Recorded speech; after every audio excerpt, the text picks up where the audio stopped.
All right, guys, we're here with Cab Ride Home, a great Northern Virginia local band who's going to be featured on our... Huh? You're awfully optimistic. I'm very optimistic. Man, you guys are fucking metal, dude. Of course you're great. All right. So anyway, they're going to be part of our homegrown series. You know what I mean? Homegrown series. Yep. Okay. So, first of all, what we're going to do, I'm going to pass the microphone around, let you guys introduce yourselves. Chris, rhythm and guitar. Kevin, lead, rhythm, whatever guitar. Dan, he took my job on guitar, so I just do vocals now. I'm Deke, I'm bass and the resident drunk. Sweet.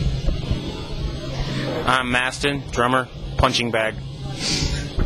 He knows. All right, cool. So this is the one you guys always fuck with, right? Oh, yeah. Okay, all right, cool. All right, good. All right, so, yeah, just get your perspective on things, man. Since everybody else is at it. Why the hell am I in this band? I'll tell you why. I was actually in a band before this. It wasn't going anywhere, so I said this guy's like, I just quit my band, and I'm pretty much bored, so I should play guitar for you. And he said, okay, come over and practice with us, and we'll see how you do or whatever. And this guy tri-humped me for being so good. Very good, man. I'll do it again. That's how Yeah. So that's my story. Okay. Let's get over to the new guy. Yeah, I've only been in the band for 4 months now. Yeah, January, February of '09 here. So yeah, I was in another band here in the area, and was no longer in that band. And after a little while, these guys... Proposed to you. Yeah, Dan here actually literally proposed to me. He got down on one knee, he opened a ring box, and it had a guitar pick in it. And he said, will you play guitar for my band? Yep. And he said yes! And I said yes. So yeah, now I've just been here You've been happily married ever since. Yeah, exactly. We have quite the bromance going on. But yeah, now I've just been trying to figure out why the hell I decided to join up with these drunk assholes. Speaking of which, I'm out of beer. Speaking of which, the drunk is out of beer. We can't have that. The drunkest, yes. Hey, give me one. Get me 4. So yeah, I'm not quite as initiated in some of the history of the band as some of these other guys. It's one of the joys of being the new guy. But yeah, that's what I'm doing. Now I just try and deal with them and tell them to shut up every now and then. Not to be so drunk. Cool. All right. Well, now you guys have been doing some gigs around this area, Maryland, Pennsylvania, even Ohio, right? Not Pennsylvania, but we've done Ohio, New York, Maryland, Virginia, North Carolina. Okay, how's the response from the fans when you go to different places like Ohio? Actually, that's a really good question, because like when we first came out, I'll look at you to make it easier. When we first were hitting the road, like when we go to Baltimore and places like outside of here, we're basically playing in front of our buddies, you know, our friends and stuff. At the Brass Monkey in Baltimore, nothing all too big. Then we got to New York this past year. It was his first full-time gig. We introduced him here on stage when we opened for Wednesday 13. Packed house that night, ravenous response, and PBR to boot. I realized we were way too classy with the Heineken. Yeah, this is Hey!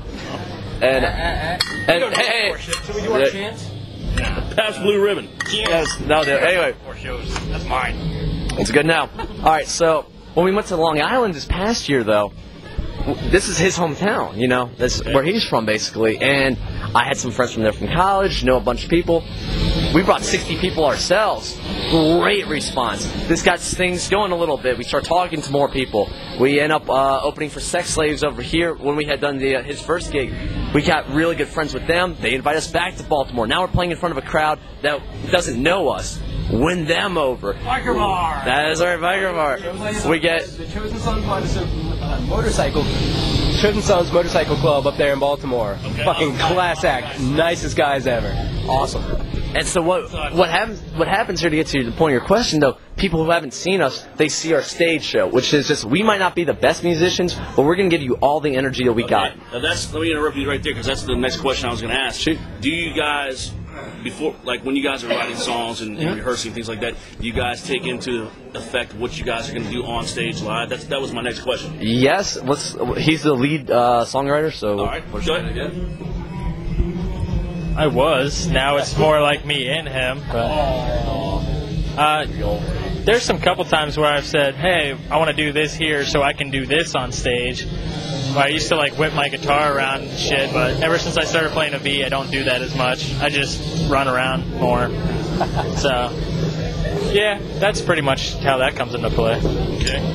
What do you guys feel that Image as a whole, like, I mean, this is going to be, I think, the second time I think I've seen you guys before. Does Image play a bigger part nowadays, especially in the underground scene, do you think, or are people focusing more on the music? Because, I mean, there's a ton of bands that just come out, they can play in their T-shirts and their sneakers and stuff. However, there's the other side that does the theatrical, maybe not like Cradle of Filth type stuff or anything like that, but do you guys think that's important to have as part of the live show?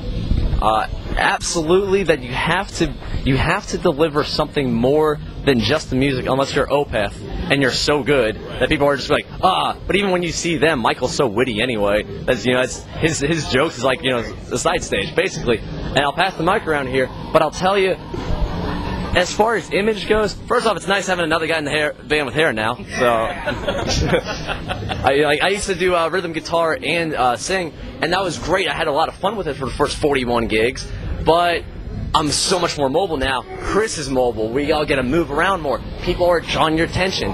So you got the music on the one hand, but then you've got, this is a band. Their image is rowdy, drunk people running around doing rowdy, drunk things. There's about a tire. He just sits around. Yeah. He doesn't move it. Yeah, he doesn't need to talk because he doesn't do any kind of stage presence at all. Now, when he has, He does this. yeah, I'm the only thing that keeps the band going. We'll talk about that later. Anyway, when it comes down to it, like the most important thing is entertaining people, and whether that's the way you're playing your music or the show you're giving them, or what we aim for is a combination of both. The key is when people see you play, when they walk out, you're who they're talking about, and that's what we aim for every single show. Absolutely. I have no comment on that. That was very well put. Drunk, you can say something. Yeah.